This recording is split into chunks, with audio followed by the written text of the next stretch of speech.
You search how to buy shares of Ooma Inc. Ooma Inc. provides cloud-based business phone and smart home communications and trades on NASDAQ under the ticker OOMA. This is an educational guide and not financial advice. To buy shares, you need a broker account, and we will use eToro as a neutral example to illustrate the steps. After registering, you will need to verify your account, usually with an identity document, and add funds before purchasing. Use the platform search field and type the ticker OOMA to find the listing. Select the matching Ooma Inc. result to open its asset page. On the asset page, you will see basic company information and a price chart to review recent price movements. Confirm the page shows Ooma Inc.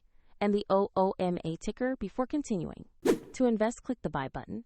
Enter the amount you want to spend, carefully review the order details, and then confirm the trade.